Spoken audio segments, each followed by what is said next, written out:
지난 수요일 찬양대 세미나에서 찬양이 끝나면 우리 찬양대를 격려하고 이렇게 칭찬하면 더 힘이 생긴다고 그렇게 배웠습니다. 그래서 우리 격려의 박수 한번 우리 찬양대 한번 보내드리겠습니다. 예배 전에도 또 이렇게 1시간 찬양을 준비하고 또 예배 때 이렇게 또 찬양으로 섬기고 또 예배 후 오후 예배 다 마치고 나서 1시간 이상 제가 보니까 엄청 그렇게 많은 연습을 하고 준비합니다. 그리고 오늘 찬양은 바로 그 땀과 수고와 하나님을 향한 그 마음의 결실입니다. 그래서 하나님도 이 찬양 소중하게 받으시고 또 우리도 이 찬양을 통해서 함께 하나님께 영광 돌리신 줄로 믿습니다. 오늘 어버이 주일을 맞아 하나님을 예배하러 나오신 여러분 모두에게 그리고 우리 성도들 가정에 하나님의 은혜와 평화가 함께 하시길 기원합니다. 가정의 달 5월이 설교자에게는 어려운 시간이라고 합니다.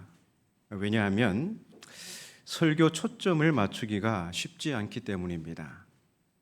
가족 구성원이 모두 있고 또 구성원 모두가 예수님을 믿는다면 설교 주제를 그리스도인의 가정 이렇게 정하기가 비교적 쉽습니다. 하지만 설교를 듣는 성도들 중에는 부모님이 계시지 않거나 혹은 자녀가 없는 성도들도 있습니다. 또 사별이나 다른 가정사로 인해 남편이 없거나 아내가 없는 성도들도 있습니다. 그런가 하면 드물기는 하지만 어릴 적 아버지나 어머니에게 학대나 차별을 당한 경험이 있는 자녀는 부모를 공경하라는 성경의 가르침이 상당히 불편하게 다가오기도 합니다. 또 가족 구성원 중 예수님을 믿지 않는 분이 있다면 이 성경의 가르침을 상호 적용하기가 또 쉽지 않습니다. 그도 그럴 것이 가정규범에 관한 성경의 가르침은 가정에서 일어날 수 있는 모든 상황을 예측해서 각각의 지침을 세부적으로 다루지는 않습니다. 그래서 일반적인 그리스도인 가정에 초점을 맞춰서 설교하려니 특별한 상황에 있는 우리 성도의 가정에 마음이 쓰이지 않을 수 없는 것이죠. 그럼에도 오늘 그리스도인의 가정이라는 주제로 설교하는 것은 이것이 다만 그리스도인의 가정에만 적용할 수 있는 메시지를 넘어서 보다 넓은 인간 관계에서 확대 적용할 수 있는 중심 메시지가 있기 때문에 우리 모두가 이 말씀에 경청할 만한 가치가 있다 판단됩니다. 오늘 본문은 이른바 가정규범이라 불립니다. 신약 성경에서 가정규범의 대표적인 말씀은 골로새서 오늘 이 본문에 있는 말씀과 또 이보다 나중에 기록된 에베소서 본문에 있는 말씀입니다. 그런데 가정규범에 관한 이 두 본문의 특징은 고대 사상가들의 글에 나오는 가정규범에 비해서 매우 구체적이며 또 상호적입니다. 가정을 이루는 구성원들을 각각 명시하면서 구체적인 제안을 하고 있죠. 18절을 보시면 본문 18절을 보시면 아내라고 명시하면서 남편에게 복종할 것을 명합니다. 또한 남편을 호명하면서 아내를 사랑하고 괴롭게 하지 말라고 명합니다. 자녀들은 부모에게 순종하고 아비들은 자녀를 노엽게 해서는 안 됩니다. 이렇듯 본문에 나타나는 가정규범은 가족 구성원을 각각 명시하면서 그와 관계를 이루는 가족 상호 간의 구체적 지침을 내리고 있습니다. 그렇다면 이 당시 보편적 사회 규범과 차별화된 그리스도인의 가정 규범이 생기게 된 배경이 무엇일까요? 오늘 본문의 배경이 되는 골로새는 소아시아의 중심 도시인 에베소의 영향 아래에 있었습니다. 이 에베소는 저 소아시아 지역의 중심 도시예요. 그리고 사도 바울의 2차 전도 여행의 거점이 된 이 도시입니다. 그런데 이 골로새는 바로 저 에베소의 영향 아래에 있었죠. 그리고 골로새는 이 소도심에도 불구하고 인근에 어떤 지역이 있죠? 라오디게아와 히에라볼리, 이런 도시들이 주변에 각각 형성되어 있었습니다. 그래서 비록 골로새만 보자면 소도시이지만 주변의 다른 도시들과 함께 넓은 광역 도시를 형성하고 있었습니다. 그리고 라오디게아 지역에는 적어도 1만 명이 넘는 유대인 공동체도 있었습니다. 이처럼 골로새는 에베소를 중심으로 당시 그리스 철학과 문화의 영향 아래 있었고 동시에 유대 영향도 적지 않았습니다. 이렇게 골로새 교회는 그리스 철학과 유대교의 영향 아래 다양한 신앙의 문제에 봉착하게 됩니다. 지도 내려주셔도 됩니다. 이제 계속 저것만 보고 계시면 안 되고요. 특히 골로새 교회는 이 거짓 가르침의 문제에 직면해 있었는데 골로새 교회에 보낸 이 서신은 거짓 가르침의 위험에 대한 경고와 권면을 위해 쓴 것입니다. 또한 골로새 도시의 특징은 음란한 문화와 약육강식의 문화가 지배적이었습니다. 우리 3장 5절 말씀을 화면을 보고 함께 읽겠습니다. 그러므로 땅에 있는 지체를 죽이라. 곧 음란과 부정과 사욕과 악한 정욕과 탐심이니 탐심은 우상 숭배니라. 내용을 자세히 보십시오. 하나님께 속한 것이 하나도 없습니다. 그야말로 땅에 속한 어둠의 일들이죠. 골로새는 이 쾌락을 추구하는 그리스 철학과 이방 종교의 영향을 받아서 이 이방 신전에서는 매춘 행위가 노골적으로 행해졌습니다. 이 이방 신전에는 남창과 창녀가 있었는데요. 이 다산과 풍요를 비는 우상 숭배 의식으로 이 신상 앞에서, 이방 신전의 신상 앞에서는 이제 사람들이 제사를 드리러 가잖아요. 이방 신전에. 그러면 그 신전에 있는 남자는 창녀와 또 여자는 남창과 그 우상 앞에서 성행위를 하는 거예요. 그러면 신이 그것을 보고 흥분을 해서 자녀를 주고 아들을 많이 낳아줘. 왜냐하면 그 고대 사회에서 아들은 하나의 재산이었어요. 농경 사회에서 아들은 재산이었어요.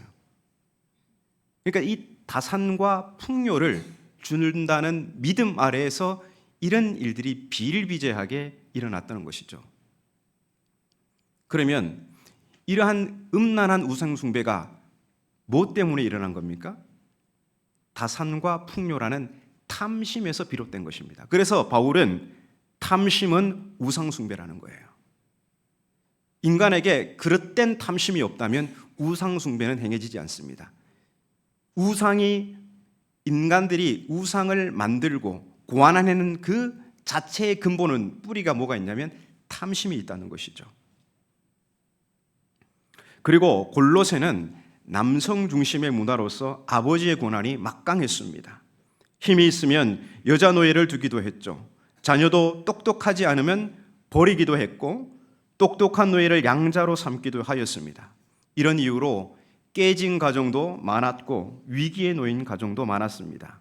이런 상황에서 바울은 거짓 가르침과 음란한 이방 종교 문화에 대응해서 복음에 기반한 합당한 삶을 강조합니다. 바울은 골로새 교회가 복음에 기반한 합당한 행동을 통해서 거짓 가르침과 음란한 문화에 넘어가지 않고 그들이 하나님 앞에서 거룩하고 흠없고 책망할 것이 없는 자로, 곧 그리스도 안에서 완전한 자가 되기를 요청하고 있습니다. 특별히 3장에서는 복음에 기반한 합당한 삶이란 위의 것을 추구하는 삶이요 새 사람의 삶이라고 말하고 있습니다. 이 오늘 본문의 가정규범은 바로 위의 것을 추구하는 새 사람의 삶을 가르치는 맥락에서 등장합니다. 그렇기 때문에 그리스도 안에서 새 사람 된 성도는 가정규범에 대한 본문의 가르침을 그냥 가볍게 지나칠 수가 없는 것이죠. 만일 본문의 가르침을 가볍게 여긴다면 우리는 우리 스스로가 새 사람임을 부정하는 셈이 됩니다. 그렇다면 음란하고 거짓된 가르침이 팽배한 세상에서 위의 것을 추구하는 새 사람 된 그리스도의 가정은 어떤 모습이어야 할까요? 바울은 먼저 가족 구성원 중 아내를 향해서 권면합니다. 다시 한번 읽겠습니다. 아내들아 남편에게 복종하라. 이는 주 안에서 마땅하니라. 지금 제가 이렇게 봐도 이 교회에서 여성의 비율은 남성보다 월등합니다.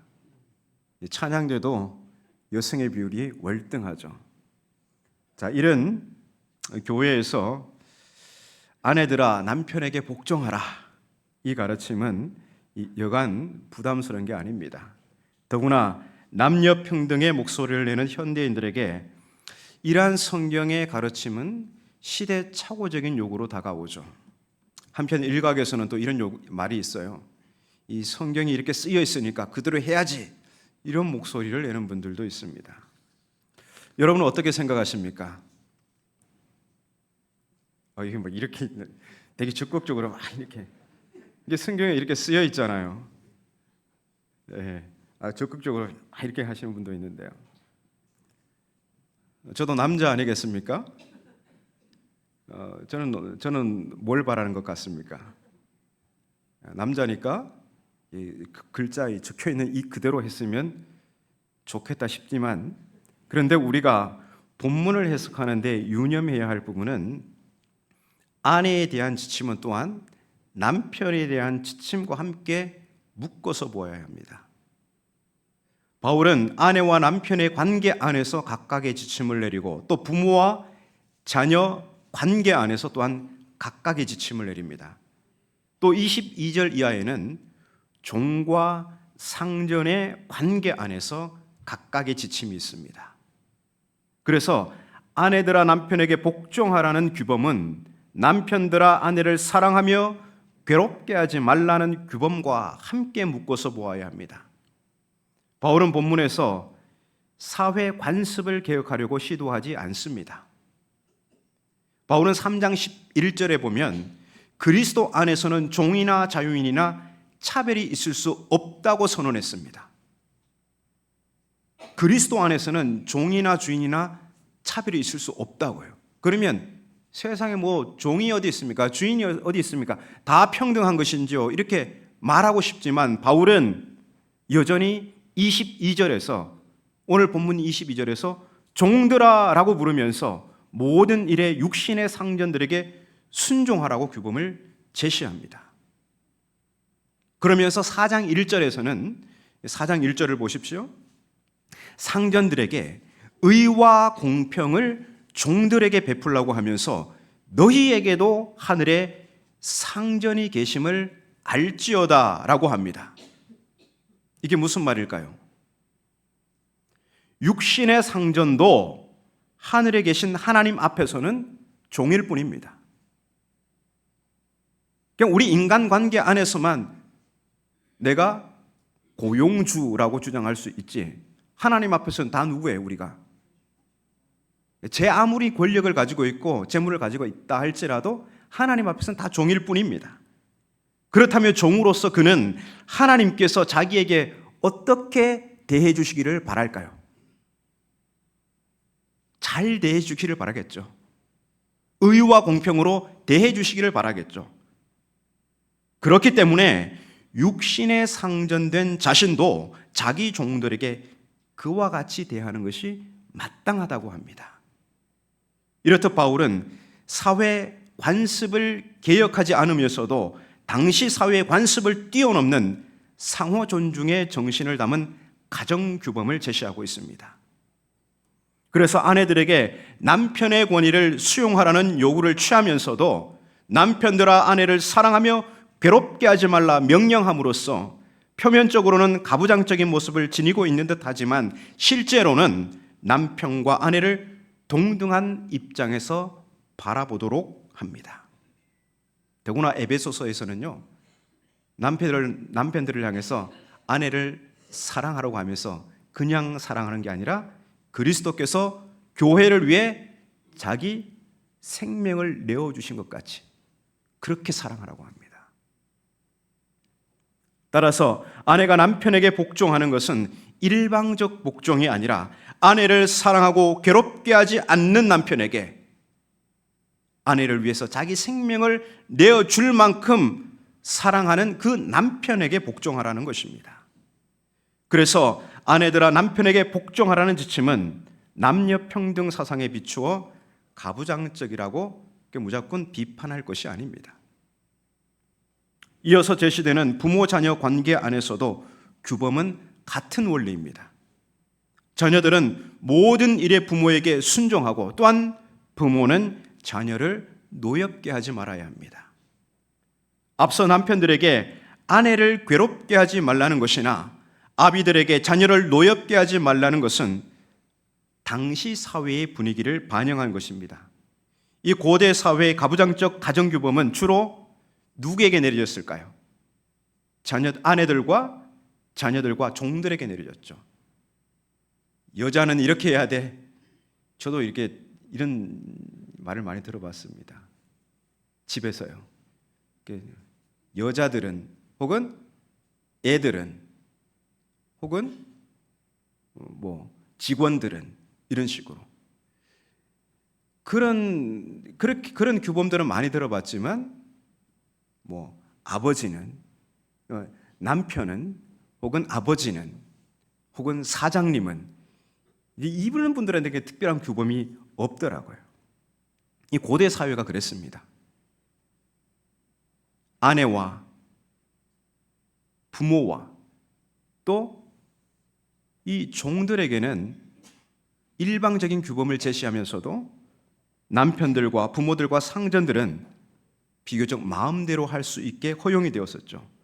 이러한 사회 풍조로 남편이 아내를 괴롭게 하고 아비들이 자녀를 괴롭게 하는 게 다반사였습니다. 하지만 바울은 본문의 가정규범을 통해서 그리스도인의 가정의 남편이나 아버지는 옛사람의 삶의 방식을 취하는 당시 사람들과는 구별되어야 함을 강조합니다. 위의 것을 추구하는 새 사람의 삶은 부모, 자녀 관계에서도 예외가 없다는 것이죠. 이처럼 2000년 전 가부장적 고대 사회에서 그리스도인 가정을 향한 가정규범은 지금 현대 상황에 적용해도 손색이 없을 만큼 가족 모든 구성원의 동등함을 강조하고 있습니다. 2000년 전에 이런 규범을 제시했다고요. 그러면 2000년이 지난 지금은 어느 정도 수준에 와 있어야 될까요? 2000년 말고 그냥 한 100년이 지났어요. 그 2000년 전부터 한 100년, 200년이 지났어요. 그러면 사람들이 어떻게 해야 될까요? 남녀라든지 부모 자식 관계라든지 혹은 주인과 종의 관계가 어떻게 될까요? 아름다워야 되겠죠. 근데 지금 2000년이 지났어요. 지금 봐도 어떻습니까? 여전히 차별이 존재합니까? 안 합니까? 그 차별의 뿌리에 누가 있습니까? 우리 자신이 있을 수도 있습니다. 그만큼 2000년 전에 제시한 이 가정규범의 원리가 오늘날까지도 온전히 이루어지지 않는 것은 하나님의 말씀에 저항하는 인간의 욕망의 뿌리가 얼마나 거센가를 우리가 생각해 볼 수 있는 것입니다. 특별히 어버이 주일을 보내는 오늘 부모님을 대하는 자녀들에 대한 규범은 다음과 같습니다. 자녀들아 모든 일에 부모에게 순종하라. 이는 주 안에서 기쁘게 하는 것이니라. 이 자녀들이 모든 일에 부모에게 순종하는 것이 주 안에서 기쁘게 하는 것이라고 합니다. 여기서 주 안에서 기쁘게 한다는 것은 주님을 기쁘시게 하는 것이라는 말씀입니다. 그러니까 자녀들이 부모에게 순종하는 것은 누구를 기쁘시게 하는 행동이라고요? 주님을 기쁘시게 하는 행동이라는 거예요. 앞서 18절에 주 안에서 마땅하니라, 이것도 같은 의미로 읽을 수 있습니다. 아내들이 남편에게 복종하는 것이 주님을 기쁘시게 하는 행동이라는 것입니다. 그렇다면 이것은 아내와 자녀들에게만 해당할까요? 남편이 아내를 사랑하고 괴롭게 하지 않는 것, 부모가 자녀를 노엽게 하지 않는 것은 주님을 기쁘시게 하는 것이 아니고, 다만 아내가 남편에게 복종하고 자녀가 부모에게 순종하는 것만 주님을 기쁘시게 하는 걸까요? 그렇지 않습니다. 아내들이 남편에게 복종하고 자녀들이 부모에게 순종하는 것이 주님을 기쁘시게 하는 것이듯, 남편들이 아내를 사랑하고 괴롭게 하지 않는 것, 부모가 자녀를 노엽게 하지 않는 것 또한 주님을 기쁘시게 하는 것입니다. 가정규범은 이렇게 상호관계 안에서 이해할 때 올바른 성경 읽기가 됩니다. 이런 가정규범의 원리는 종들에 대한 규범에서 더욱 도드라지게 나타나는데요. 우리 화면을 보고 함께 읽어보겠습니다. 시작. 종들아, 모든 일에 육신의 상전들에게 순종하되 사람을 기쁘게 하는 자와 같이 눈가림만 하지 말고 오직 주를 두려워하여 성실한 마음으로 하라. 무슨 일을 하든지 마음을 다하여 주께 하듯 하고 사람에게 하듯 하지 말라. 이는 기업의 상을 주께 받을 줄 아나니 너희는 주 그리스도를 섬기느니라. 아멘. 이 종들에 관한 규범의 핵심 또한 육신의 상전들에게 순종하는 것이 누구를 기쁘시게 하는 것입니까? 주님을 기쁘시게 하는 것입니다. 그렇기 때문에 무슨 일을 하든지 마음을 다하여 주께 하듯 하라, 이렇게 말하고 있는 것이죠. 그렇습니다. 그리스도인은 크고 작은 모든 일에 주께 하듯 곧 주님을 기쁘시게 해야 합니다. 눈가림으로 하여 상전을 감쪽같이 속일 수 있으나 주님을 속일 수는 없는 법입니다. 그래서 상전의 일을 맡아 할 때 그 맡은 일이 주님께서 맡겨주신 일이라 생각하고 하는 것입니다. 그래서 맡은 일을 할 때 주를 두려워하여 성실한 마음으로 해야 합니다. 왜냐하면 결국 기업의 상을 누구에게 받게 될 거라고요? 주께 받게 될 것이기 때문입니다. 이 말씀은 이런 것이에요. 우리가 대인관계 안에서 행하는 모든 일은 결국 다시 오실 주님 앞에서 판단받는다는 것입니다. 오늘 내가 남편과 아내의 관계에서, 부모와 자녀의 관계에서, 주인과 종의 관계에서 행한 모든 일은 주님으로부터 판단받게 된다는 것입니다. 사람에게 하듯 눈가림으로 했는지, 주님께 하듯 두려움과 성실한 마음으로 했는지 주님께서 판단하시고 기업의 상, 곧 하나님 나라 상속 여부를 판단할 거라는 말씀입니다. 이거 되게 사실 무서운 말씀이에요. 그래서 이 마지막 말씀 매우 무겁게 다가오는 것입니다. 오늘 제가 하는 설교, 그리고 모든 목회 활동은 결국 다시 오실 주님 앞에서 판단받게 될 거라는 것입니다. 사람에게 하듯 눈가림으로 했는지, 주님께 하듯 두려움과 성실함으로 감당했는지. 이렇듯 그리스도인의 가정규범은 그저 서로 좋은 게 좋은 거, 그런 수준이 아닙니다. 오늘 우리가 관계 안에서 행하는 모든 행동은 모두 미래와 맞닿아 있습니다. 그래서 마지막을 의식하고 아내는 남편을, 남편은 아내를, 자녀는 부모를, 부모는 자녀를, 종은 주인을, 주인은 종을 주께 대하듯 하라는 것입니다. 왜냐하면 우리가 관계 안에서 행하는 그 일은 결국 그리스도를 섬기는 일이고, 그래서 그 일의 결과를 궁극적으로 그리스도께 판단받게 될 것이기 때문입니다. 오늘 본문의 가정규범은 상호 존중을 그 핵심 메시지로 제시하고 있습니다. 상호 존중의 메시지는 그리스도인의 가정을 넘어 인간 사회의 모든 관계에서 적용할 수 있습니다. 예수님은 일찍이 이러한 인간관계 원리를 제자들에게 가르쳐 주셨는데요. 신약의 황금률이라 불리는 마태복음 17장 12절 말씀인데요. 우리 화면을 보시고 함께 읽겠습니다. 시작. 그러므로 무엇이든지 남에게 대접을 받고자 하는 대로 너희도 남을 대접하라. 이것이 율법이요 선지자니라. 아멘. 이게 온 성경을 집약한 핵심 말씀이라는 겁니다. 저는 이 말씀을 이렇게 표현합니다. 무엇이든지 남이 나에게 이렇게 대해 주기를 바라는 대로 너희가 먼저 남을 그렇게 선대하라. 이게 온 성경을 집약한 하나님의 핵심 가르침이다. 가족 관계에서도 그렇겠지만 모든 인간 관계에서 상대가 나를 이렇게 대해 주기를 바라는 대로 내가 먼저 선대한다면 세상은 지금보다 훨씬 아름다울 것입니다. 그런데 내가 먼저 선대한다고 상대가 내게 선대하리라는 보장이 없습니다. 오히려 물에 빠진 사람 살려주니 보따리 내놓으라는 황당한 사례도 드물지 않지 않습니까? 이런 실존의 경험에서 각인된 우리의 무의식은 인간관계 안에서 손해보지 않으려고 치밀한 계산으로 발버둥 치게 되죠. 그래서 내가 먼저 선대할 때 상대방이 그 정도 수준 또는 그 이상으로 선대할지를 철저히 따져보는 수순을 밟게 됩니다.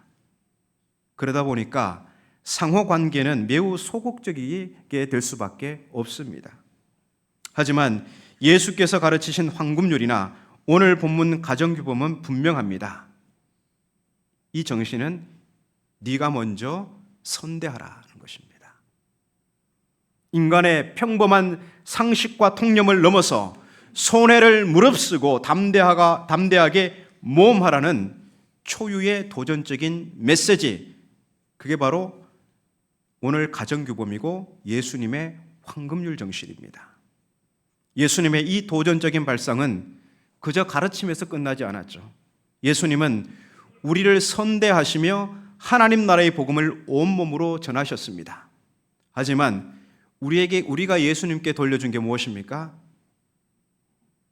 1세기 사람들이 예수님께 그렇게 많은 사랑을 받았지만 예수님께 돌려준 것이 무엇입니까? 그를 십자가에 못 박으라였습니다. 하지만 하나님은 죽음을 통해 인류 구원이라는 보편적 열매로 우리를 선대하신 예수님을 죽음에서 일으켜 세우셔서 온 땅의 주와 그리스도가 되게 하셨습니다. 그러므로 남편은 아내가 좀 나이가 잘하면 내 말을 잘 들으면 내가 사랑하고 괴롭게 하지 않을 거야. 혹은 부모님은 혹은 자녀는 부모님이 나를 좀 이렇게 잘 용돈도 많이 주고 부모님이 좀 나를 많이 서포트해 주면 나도 부모님께 말씀에 순종할 거야. 이런 자세가 아닙니다. 가족 구성원은 서로가 먼저 주의 명령에 따라 상대를 선대할 것을 결단하고 실천해야 합니다. 그럴 때 우리의 가정이 달라지고 우리의 교회가 달라지고 우리 사회가 달라지는 것입니다.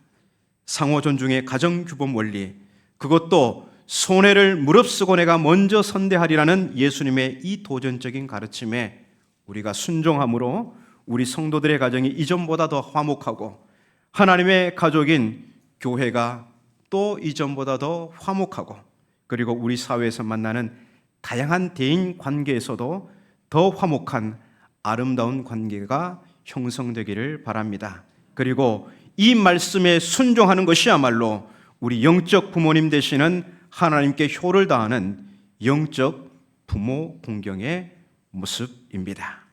기도하겠습니다. 하나님, 우리 성도들의 가정이 그리고 우리 성도들의 모든 인간관계가 동등한 위치에서 상호 존중의 정신을 실천하게 하옵소서. 그래서 성도들의 가정이 화목하고 하나님의 가족인 교회가 화목하며 성도들의 대인관계가 아름답게 형성되게 하옵소서. 특별히 어버이 주일로 보내는 오늘 이 땅의 부모님들이 외로움과 고독 속에 눈물 흘리지 않고 기쁨을 누리며 살아가실 수 있도록 자녀들이 그리고 우리 사회가 책임 있는 역할을 잘 감당하게 하옵소서. 예수님의 이름으로 기도합니다.